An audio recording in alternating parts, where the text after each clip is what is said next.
여러분들 반갑습니다. 자, 오늘 수업 내용은 또 지난 수업과 다르게 자, 이제 일제감정기 흐름으로 들어갈 건데, 자, 일제감정기 흐름 들어가기 전에 하나의 복습처럼 하나 짚고 넘어가죠. 자, 우리가 어떤 일들이 벌어져 있었냐면 그 외적인 상황을 조금 봐야 돼요. 그렇죠? 1904년은 국내적으로나 국외적으로나 한반도 내에서 두 나라가 전쟁을 합니다. 그렇죠? 러시아와 일본은 전쟁을 겪게 되고요. 이 러일 전쟁 과정 속에서 누가 승리합니까? 일본이 승리합니다. 일본이 승리를 하면서 한일 의정서를 일단 그 전에 한일 의정서를 체결해요. 그래서 러일 전쟁 속에서 우리가 일본이 러시아와 싸워야 되니까 조선보 전쟁하기 좋게 군사기지를 사용할 수 있게 해달라는 한일 군사기지 사용권을 가지고 조약을 체결하죠. 그래서 러일 과정 속에서 일본이 한국을 세력에 넣기 위한 세력권 안에 넣기 위한 어떤 공수동맹을 강요했다라는 것이죠. 그래서 한일정서가 딱 체결되고요. 그리고 그 사이에 또 한국이 전쟁을 우리 때문에 겪게 되면서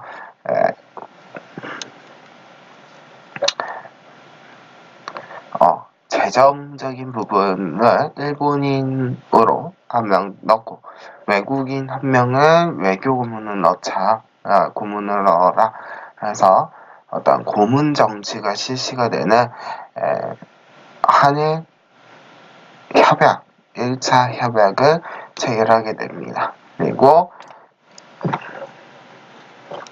일본은요, 그에 더 이어서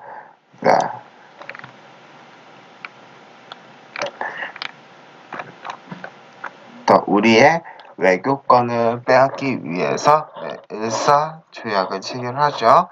그리고 우리가 너네 조선의 근대 문명을 돕고 그런 돈으로 그러한 돈을 이용하기 위해서 돈을 좀 대주고 할 테니까 좀 빚을 좀 져. 그래서 차관을 좀 져라. 그래서 그러한 내용의 차관 정치를 위한 조약이 또 결국 한 번 더 체결됩니다. 그게 이제 한일 신협약이라고도 부르고 정민년에 이루어진 외국의 조약이다 해서 한일 7조약이라고도 합니다. 그래서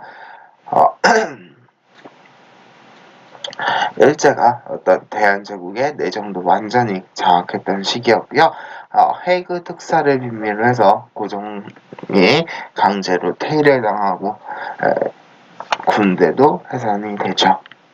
그리고 기후각서를 통해서 한국의 사법권과 감옥 사무권을 일본 정부에 해임을 하고요. 결국 1910년 8월 29일 우리는 일본에게 모든 것을 맡기게 되면서 나라가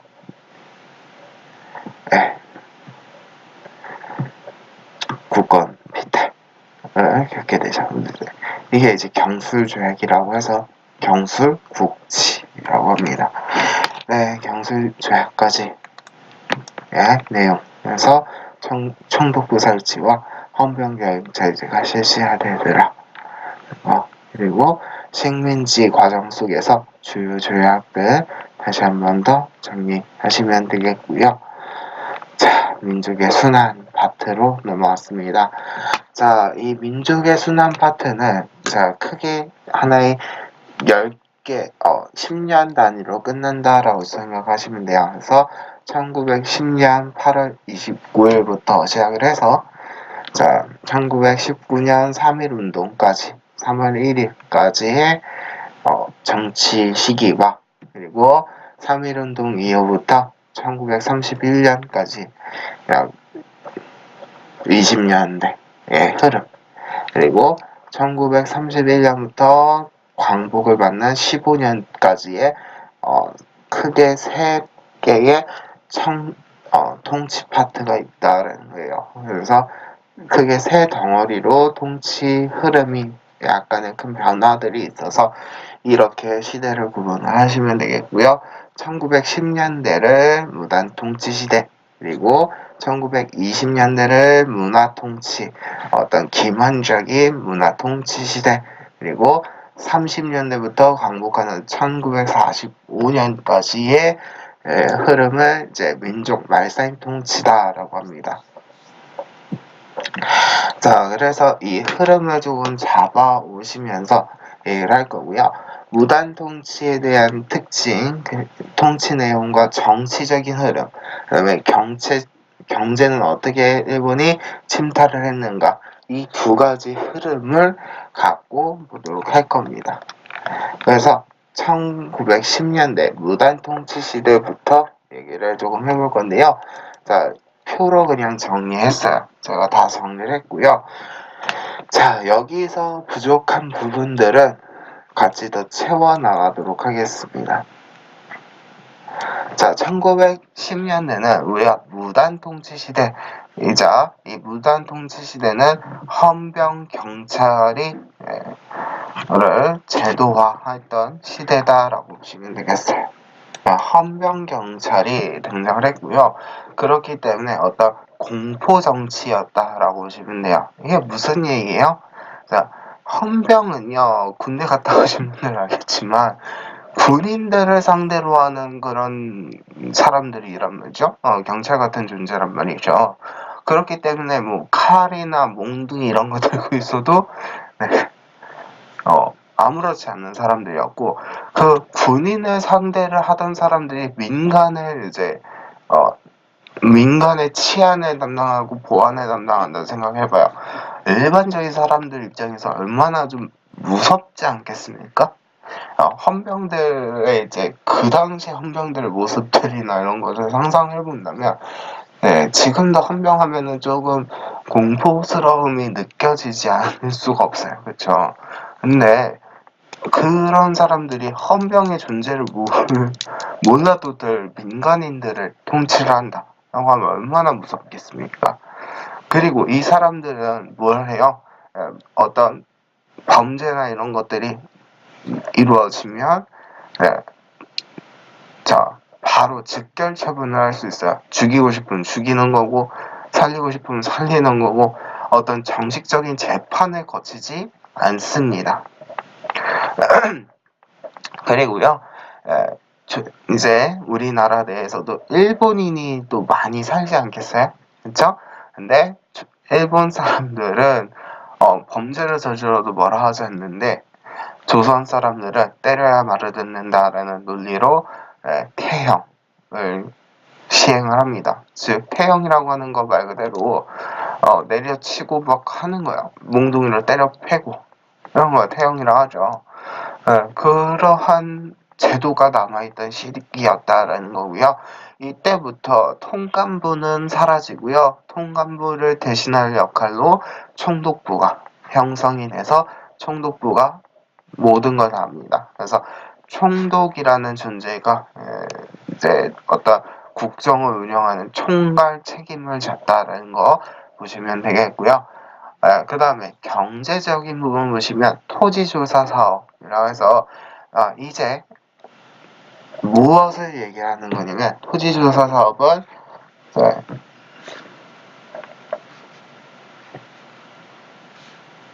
그렇죠. 토지조사 사업이라고 하는 거 말 그대로 자, 조금 더 설명을 드리자면 토지들을 우리가 이제 일제가 우리나라를 침략을 했기 때문에 뭘 해야 돼요? 세금을 걷어야 되죠. 세금을 걷어야 되고 어떤 돈을 모아야 된단 말이에요. 재정을 확보해야 돼요. 이 재정 확보를 위해서 무엇을 하게 되냐면 우리 한반도를 토지를 조사를 싹 합니다. 그래서 신고되지 않은 땅들은 다 몰수해요. 근데 그러면은 왜 신고하면 되지 않을까요? 신고하려면요 문서를 작성해야 되는데 네, 신고할 문서가 너무 어렵습니다. 네. 작성할 수가 없어요. 그러니까 신고를 못해요. 그러면서 그냥 알아서 눈뜬 장님처럼 싹 빼앗기는 겁니다. 싹 빼앗기고요. 이 당시 왕실의 토지들은 어떻게 됐을까요? 네, 왕실 토지들 당연히 몰수당합니다. 네, 양반대 토지도 당연히 아무렇지 않게 몰수해 갑니다. 네. 우리 조상이 물려준 땅이에요. 우리가 그냥 짓고 살게요. 그런 거 없어요. 신고 안 했으니까 싹 걷어가 버려요. 국가로 환원해버리는 그런 모습들 볼 수가 있겠고요. 네. 자, 그리고 우리 이 당시만 해도 또 경작권이라고 하죠. 그래서 조상 대대로 이제 그냥 빼앗지 않아도 누가 이제 지주들이 땅 주인들이 소작권을 빼앗아 갈 수는 없어요. 그래서 땅을 이제 대대로 물려줘서 이제 농사짓고 먹고 살아도 뭐라 하지 않았단 말이죠. 근데 그런 거 인정해주지 않습니다. 신고된 땅이 아니니까 네가 뭔데 농사지어 이렇게 되는 거예요. 네, 그리고 회사를 설립을 하려고 하면은 우리한테 허가를 받고 해라. 라는 허가제의 회사령 설립을 해서 회사령을 반포를 해서 예, 어떻게 돼요? 하나의 이제 조선의 경제를 그냥 싹 다 잡아먹은 이러한 상황이었다라는 것이죠. 예, 본 교재로 들어가서 좀 더 보충할 내용이 있으면 보충할게요. 자, 조선총독부 다시 보시면서 식민 통치의 어떤 가장 큰 기구였다라는 거. 예, 그리고 이들은 조선 총독은 현역 군인, 육군 군인 대장 중에서 한 명이 임명이 됩니다. 예, 말 그대로 무관 총독이라고도 해요. 그래서 그런 사람들이 임명이 되고요. 예, 행정, 입법, 사법권, 군, 통수권 등을 다 장악하고 하나의 절대 권력을 행사합니다. 그래서 일제가요, 우리 민족의 근대적인 발전을 저해시켰다는 거. 헌병경찰을 통해서 우리 민족을 무력적으로 탄압을 했고 태형제도가 부활을 합니다. 그리고 범죄에 대해서는 직결 처분권 행사했었고요. 자, 추가적으로 설명합니다. 언론과 출판, 집회, 결사의 자유를 완전하게 박탈하고요. 자, 학교를 갔더니 학교 선생님들 뭐합니까? 칼을 차고 제복을 입고 있습니다. 그러니 얼마나 어린 학생들한테도 트라우마가 생기겠습니까? 그렇죠? 되게 공포를 이러한 학교 현장까지도 공포의 현장이었다는 거. 그리고 어디를 가도요. 네, 관리들도 다 이런 식의 제복 입고 칼찬 모습들이었다. 그러니 되게 공포스럽지 않을 수가 없어요. 그렇죠? 그리고 자, 한국인들을 정치를 참여하게 하겠다라는 이유에서 어떤 총독부의 자문기구로서 중추원을 세워요. 네, 그 전에 대한제국 대중추원은 의회의 역할이었으나 이때부터는 어떤 총독부의 자문기구 역할이고 한국인의 정치 참여를 시키겠다라는 어떤 빌미로 얘기를 하지만 결국 이게 다 뭐였다? 친일파들을 꼬드겨서 친일파를 양성하려고 했던 것을 양성하려고 했습니다. 네, 이런 모습들이 1910년대의 모습이다. 라는 거 보시면 되겠고요. 자, 그 다음 경제 파트로 잠시 넘어갈게요. 경제 파트. 자, 경제 파트에서 제일 중요한 게 뭐였어요? 자, 1910년대는 바로 나와 있는 듯이 토지조사 사업을 실시했죠. 그죠? 근데 토지 소유 제도를 확립하겠다라는 명목하에 실시가 됐고요. 토지 소유권을 제조사하지만 결국 사실상은 어떤 토지 약탈과 토지세를 안정적인 확보를 위한 것이었고요. 되게 복잡한 서류를 만들었었고 기한이 있었어요. 이 기간 내에만 해라 라는 거. 근데 서류가 너무 복잡해. 쓸 게 많고 서류가 많으면 얼마나 기간 내에 하라고 해도 못하죠. 그래서 거의 그냥 사실상 불가능했다는 거고요. 그래서 이제 토지 사업 결과 어떻게 돼요? 자, 당연히 미신고된 농토들, 공공기관 토지들, 마을의 문중의 토지들 상당 부분이 총독부가 차지를 하고요. 그리고 이 토지소사 사업을 위해서 세운 회사가 바로 뭐냐면 이 동양 척식 주식회사입니다. 이 회사를 차려서 일본 사람들에게 되게 싼 값에 팔아 넘겼다라는 거 보시면 되겠고요. 그 다음에 과세지 면적이 증가했다. 그래서 조선 총독부의 지세 수입이 급증했다. 그래서 결국 농민들의 부담은 더욱더 커졌다. 그리고 식민지 지주제 확대. 그래서 지주의 권한이 강화되고요. 소작농의 권리가 약화됩니다.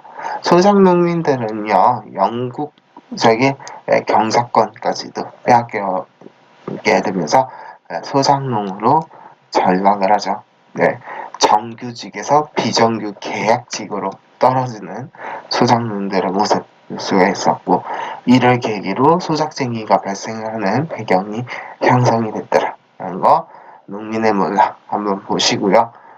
임야약탈도 그냥 살짝 맛보기로 보시면 되겠습니다. 자, 산업수탈을 위해서 회사령을 반포하죠. 회사 설립을 위해서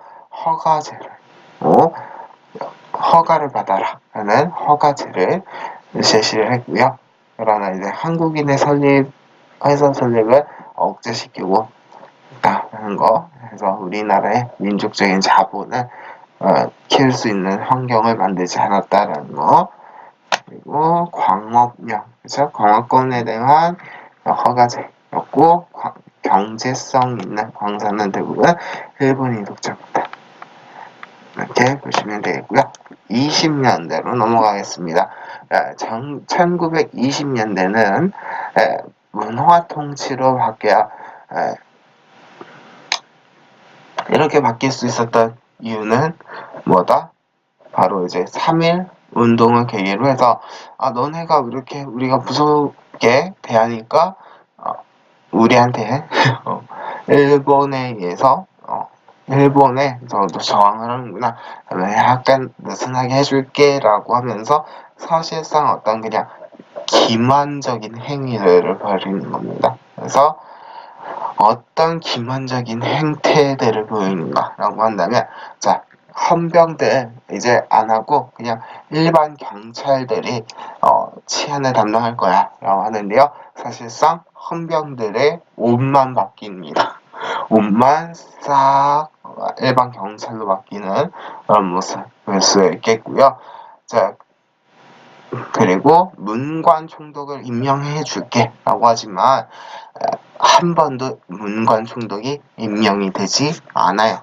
그리고 자, 조선일보와 동아일보 같이 신문 발행을 허용하지만 엄청 많은 검열을 합니다. 그래서 우리에 대해서 일제에 대해서 되게 안 좋게 쓴 글들 다 잘라 없애버리는 이런 모습들 볼 수가 있겠고요.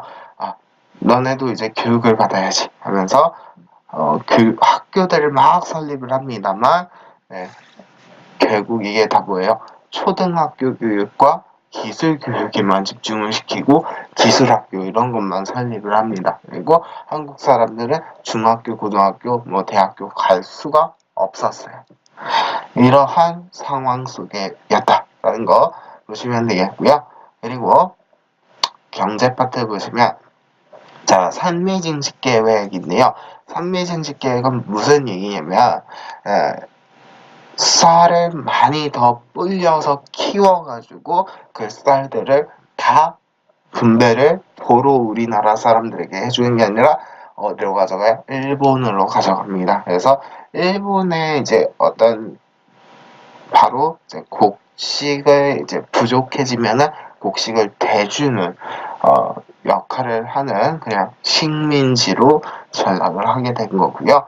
자, 그리고 회사령을 철폐해요. 그래서 허가제가 아니라 이제 회사 설립하려면 신고해라. 신고해서 걸을 거 걸으자. 라는 것이 이제 회사령 신고제로 변하게 되고요.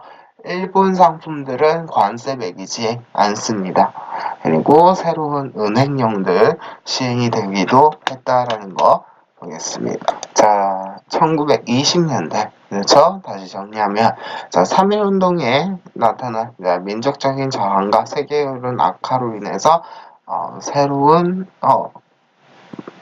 어떤 가혹한 식민 통치를 싹 가리고 친일파 양성을 통한 민족 분열 정책들을 펼칩니다. 그러면서 타협론 같은 자치운동이 대두되기도 했었어요. 자, 그럼 다시 한 번 더 보시면, 자, 총독은요, 원래 현역 6해군 대장들을 임명하던 것을요, 문관 총독도 임명 가능하도록 법령을 개정하지만요, 광복이 될 때까지 한 번도 임명이 되지 않고요. 자, 헌병 경찰을요, 보통 경찰로 전환하죠. 그러나 이제 경찰 인력과 예산을 3배 이상 증가시키고요. 그리고 치안유지법. 그래서 사회주의와 관련되어 있는 있어서 이 치안 유지를 방해하는 모든 무리들을 잡아내서 족치는 이런 치안 유지법이 제정이 되기도 했었습니다. 그리고 언론 정책에서 조선, 동아일보 등의 민족계 신문을 발행하는 것을 허용하지만 사전 검열을 되게 철저하게 시행했다라는 거. 네, 그리고 교육 기회를 확대한다라고 선전하면서 학교를 설립하죠. 그러나 멍청하게 만드는 울미나 교육이었고 초등교육과 기술교육에 치중을 합니다. 그래서 식민 지배에 순응하는 그냥 노예 같은 것을 양성하는 네, 힘썼다라는 거. 노동력을 이용했다. 네, 이렇게 보시면 되겠고요. 자, 그 다음에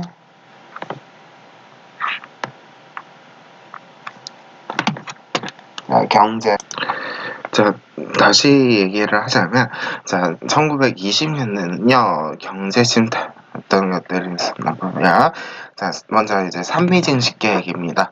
자, 삼미징식 계획은요, 제1차 세계대전 이후에 일본은요, 공업화를 진전을 하고요. 그러면서 도시 인구가 증가하고 노동자 수가 증가함에 따라서 쌀 수요가 당연히 증가를 해요. 일본 내에서. 그리고 쌀값이 되게 폭등을 하죠. 그래서 그러다 보니까 그러면은 어떻게 하게 되냐면 자 조선 내에 이제 개간과 간척 사업을 통해서 수리 시설을 개선하고 종자 개량을 등을 하면서 쌀 생산량을 늘려버립니다. 그리고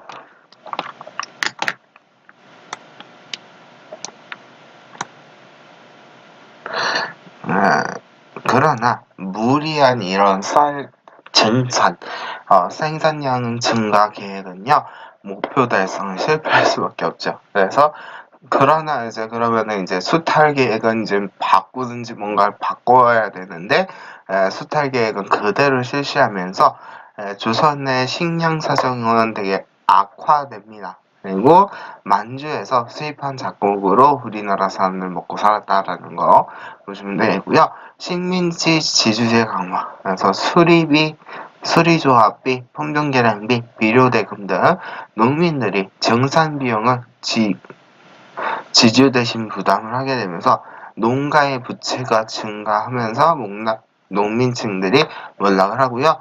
그 몰락된 사람들은 대부분 화전민들로 들어가거나 어떤 도시 빈민들 등이죠. 이들이 증가하게 되고 어떤 국외로 이주하는 사람들이 늘어나게 됩니다. 이를 반발하면서 이제 소작쟁이가 전개되기도 했었고요. 그 다음에 기타 영향. 그래서 쌀 중심의 단자격 농업 구조와 목포, 군산 등 대표적인 쌀 수출항이었다. 그런 거 보시면 되겠고, 이 그래프를 보시면 알겠지만 생산량은 이것밖에 안 돼요.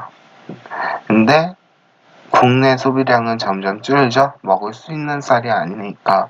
그리고 수탈량들은 계속적으로 증가하는 추세였다는 거 보시면 되겠고, 네.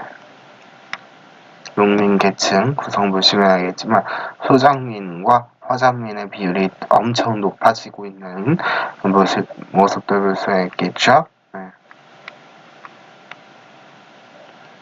자, 일본 자본의 침투였습니다.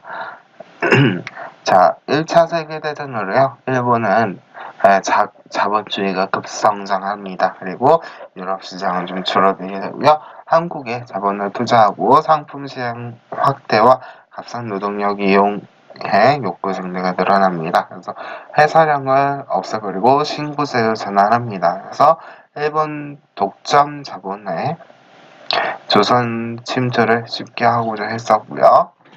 네. 왜냐면 신고해야만 회사를 설립할 수 있으니까 그래도 신고하면은 회사 설립이 되냐? 아니에요. 한국 사람 받아주지 않아요. 그 다음에 일본 상품 관세 철폐했었죠. 그래서 일본 상품의 수출을 증대시키게 되고 이에 반하면서 이 물살 장려 운동이 펼쳐지게 됩니다. 그다음에 신은행령, 한국인 소유의 은행들을 강제 합병해서 조선은행에 속시켰다라는 거 다시 한 번 더 보시면 되고요.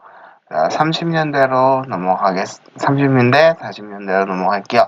자, 30년대에서 40년대로 들어오게 되면 자, 민족마살 정책을 펼치게 되는데 그 배경이 뭐냐면 중국에서 있었던 만주사변 그리고 37년에 있었던 중일전쟁이 배경으로 들어갑니다. 그래서 도저히 안 되겠다. 그냥 아예 너네는 그냥 하나의 일본의 식민에 불과하다라고 하면서 자 조선 사람들을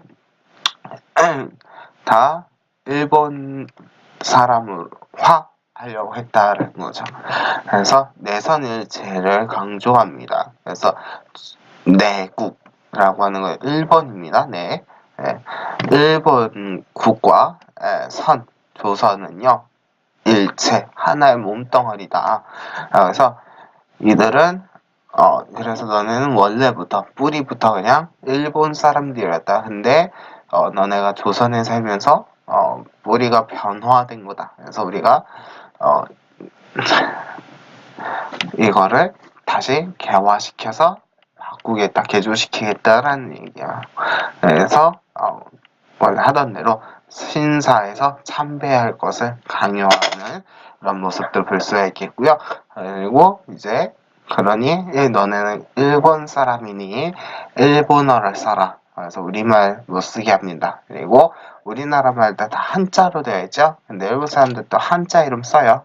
근데 성씨랑 이런 것들 일본 이름들 일본 성명을 맞춰서 개명해라 라고 합니다. 이걸 이제 창씨개명이라고 하는데 그래서 이제 뭐 우리나라에도 이제 뭐 낙가마상 뭐 이런 게 생기는 겁니다. 말도 안 되는 일들 벌어지게 되죠. 네, 그리고 일본이 세계대전에 참여를 해요. 그렇죠? 태평양 전쟁이나 이런 세계대전을 겪기 때문에 이 과정 속에서 우리나라를 조선을 하나의 군사기지화 해버리는 정책을 펴게 됩니다. 그러다 보니까 어떤 일반 백성들에게는 군수물자들을 조달할 것을 얘기를 하고요. 수탈을 하죠. 그래서 이제 공출이라고 하고요. 그런 것들 수탈하는 걸 공출이라고 하고 그 다음에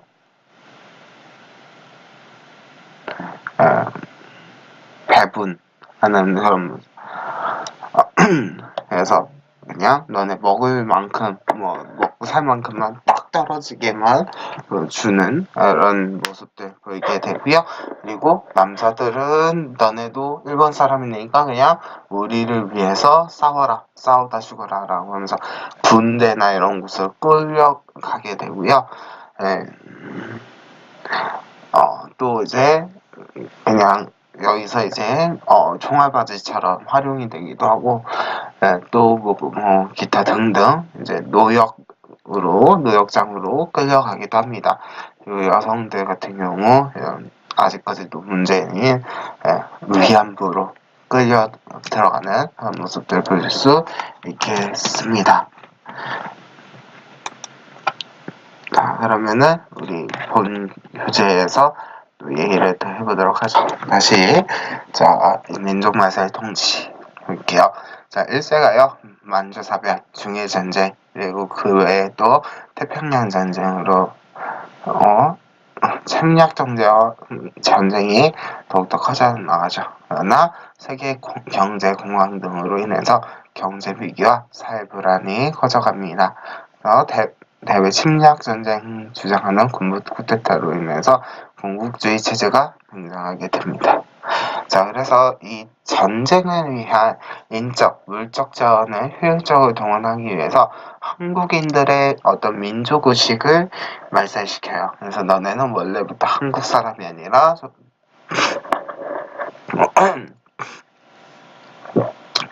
일본 사람이다 라는 것을 막 세뇌시키는 그런 교육을 하죠. 그래서 한국 식민화 구호를 내세우면서 중일전쟁 이후에 더욱 강화했죠. 그래서 내선일체 사상, 일선농조론 등을 주장해서 너네는 일본 사람이다 라는 것을 세뇌시켰다라는 거고요. 그 외에 또 그렇기 때문에 너네는 심사 참배를 해야 되고, 그 다음에 한국의 신민으로서의 이 천황 폐하를 뭐라 해야 돼요? 존경한다는 의미의 한국 시민의 서사를 외워서 너네가 말할 수 있게 해라 하죠. 그래서 암송할 것을 강요하고요. 그리고 궁성 유배하는 거 이런 것들이 나타나게 됩니다. 그리고 우리만 사용을 금지시키고요. 학술, 언론, 단체를 해산시킵니다. 그리고 친일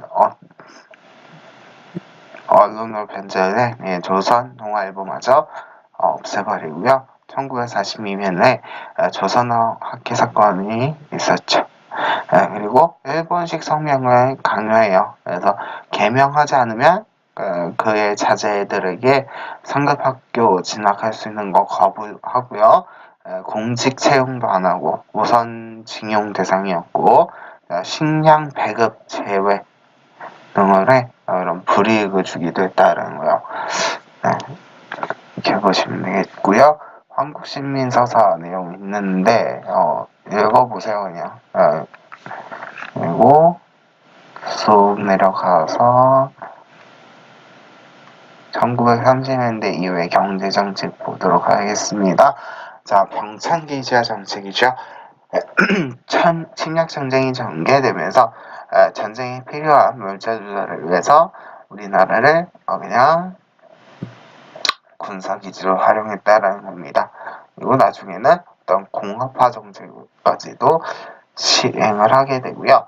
자, 이 당시에 북쪽은 뭘 하냐면 군수품 생산에 필요한 어떤 중화공업, 광공업들이 북부에 집중을 하고요.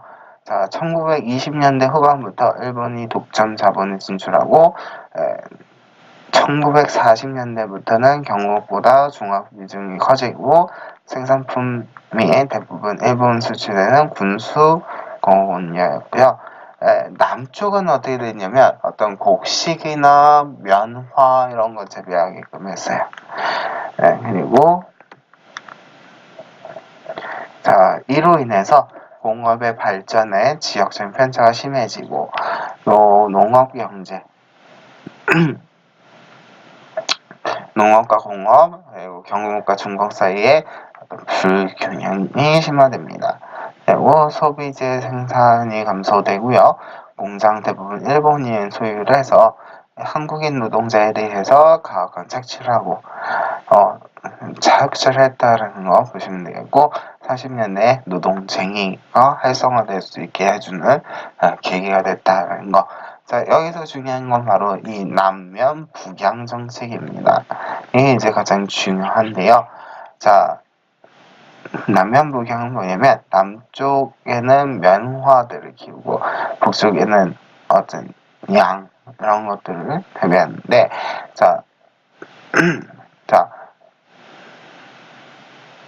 그래서 세계공황 이후에 선진 자본들의 국가들의 보호무역 장식들이 확대되면서 공업 연료가 부족해지는 것을 대비해서 일본은요 방직 자본가를 보호합니다. 그래서 북쪽에는 양을 기르고 남쪽에는 면화를 기르게 하는 이러한 정책이 펼쳐지기도 했다라는 거 다시 한 번 더 보시면 되겠고요. 우리가 그래서 목장 이런 것들 상행을 해요, 이 당시. 자, 그 다음에 인적 물적 수탈 강화. 자, 전쟁이 커져가면서 인력과 자원의 통제 수탈이 강화됩니다. 바로 이제 국가 총동원법.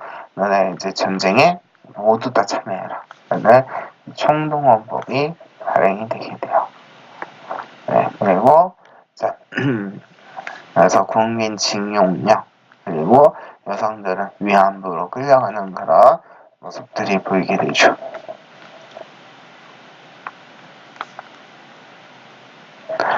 그 다음에 병력 동원으로서 징병제가 시행이 되고 학도 지원병제 이런 것들 징병제들을 실시해서요 총 20만 명 이상의 청년들을 전쟁터로 동원을 됩니다. 그리고 문자 수탈 그래서 3명 증식 계획이 재개되고요. 가축 증식 계획 그리고 미국 공출제 그리고 식량 배급제를 실시하는 거예요. 우리나라가 이제 전쟁 기지가 됐기 때문에 쌀 같은 거 무작위로 일본에 퍼나르고요. 식량 같은 것들 우리가 이제 원하는 대로 생산해서 우리가 알아서 먹는 게 아니라 일본이 배급해 준 만큼 먹고 산다는 거예요. 그런 것들 볼 수가 있겠고요. 무기 생산에 의해서 필요한 쇠붙이들을 막 다 끌고 갑니다. 그리고 위안부 문제들이 있었다는 거 보시면 되겠고 아직도 해결이 안 됐어요. 그렇죠? 그래서 일본 정부 차원의 사과 배상이 있어야 되는데 아직까지 없죠. 이게 또 문제가 뭐냐면 1965년에 한일협정은 박정희 정권 때 맺어요. 이따 다음에 이제 현대사 할 때 다시 한 번 더 얘기를 하겠지만 그때 이제 일본에게도 이 문제를 청구하지 않겠다는 청구권 행사를 사실상 이제 포기를 하고 독립축하금이라는 명목하로 돈을 받아내거든요. 이게 이제 현대사 할 때도 다시 한 번 더 얘기하겠지만 돈을 받아내요. 그 돈으로 이제 뭐 고속도로 뚫고 이런 데 쓰죠. 그렇기 때문에 지금 이거 가지고 지금 일본은 너네 이미 돈을 받았고 우리는 사과할 거 다 했다라고 주장하는 거고 일본 측은 아직 진정한 사과는 이루어지지 않았다라는 거죠. 한국 주장은 그래서 진정한 사과를 받아내지도 못했고 우리 차라리 이 돈 돌려주고 제대로 사과해라라고 우리나라 내에서는 지금 주장하죠. 근데 한 번도 지금까지도 이루어지지 않는 이런 모습들 보이고 있다라는 거예요. 그렇죠. 인간이라면은 사과를 해야 됩니다. 그래서 몹쓸 짓을 했잖아요. 아무리 그래도 이해할 수 없어요. 그렇죠? 이 당시에 쭉 돈을 받아내는 것도 좀 그렇단 말이죠. 이해할 수 없는 정책이에요. 정책이라고 할 수 있는가? 이게 이해할 수 있는 협정인가라고 생각이 듭니다. 그렇죠? 재개해야 돼요. 이거는 다시 받아내고 해야 됩니다. 네. 어쨌든 마음이 무거워지는 수업이었고요. 오늘 또 여기서 수고 많이 하셨고요. 아마 앞으로 4번의 수업과 2번의 현대사 있는데, 현대사는 아마 한꺼번에 묶어서 한 번에 끝내지 않을 것 같은데, 그때까지 마음이 무거워집니다. 네. 여러분들 이제 특히 근대사 파트, 현대사 파트는 좀 화나는 일들이 생길 거기 때문에 늘 마인드 컨트롤을 좀 잘 하시고 해서 오늘 마무리 짓도록 하겠습니다. 수고 많이 하셨습니다.